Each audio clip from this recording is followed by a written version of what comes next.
കേരളത്തിൽ 2 ദിവസമായിട്ട് നല്ല രീതിയിൽ തന്നെ മഴ പെയ്യുന്നുണ്ട്. അപ്പോ ഇന്നലെയൊക്കെ ഒരു ഉച്ചയോട് കൂടിയാണ് മഴ നമ്മുടെ ഇവിടെ ഇടിമിന്നലും കാറ്റും. അപ്പോൾ സംസ്ഥാനത്ത് അടുത്ത 5 ദിവസം കൂടി ശക്തമായ മഴ തുടരുമെന്ന് കേന്ദ്ര കാലാവസ്ഥാ വകുപ്പിന്റെ മുന്നറിയിപ്പ്. ഇന്ന് കേരളത്തിൽ ഒറ്റപ്പെട്ട ഇടങ്ങളിൽ ഇടിമിന്നലോട് കൂടിയ മഴയ്ക്ക് സാധ്യതയുണ്ട്. പത്തനംതിട്ട, ആലപ്പുഴ, എറണാകുളം, കോഴിക്കോട്, വയനാട് ജില്ലകളിൽ ഇന്ന് കേന്ദ്ര കാലാവസ്ഥാ വകുപ്പ് യെല്ലോ അലർട്ട് പ്രഖ്യാപിച്ചിട്ടുണ്ട്.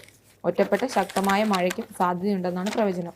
അപ്പോൾ പത്തനംതിട്ട, ആലപ്പുഴ, എറണാകുളം, കോഴിക്കോട്, വയനാട് ജില്ലകളിലാണ് ഇന്ന് യെല്ലോ അലർട്ട് പ്രഖ്യാപിച്ചിരിക്കുന്നത്. അപ്പൊ എല്ലാവരും നല്ല രീതിയിൽ അതെ. അപ്പോൾ ഇടിമിന്നലും ഉണ്ടാകും. അപ്പോൾ എല്ലാവരും ജാഗ്രത പാലിക്കണം.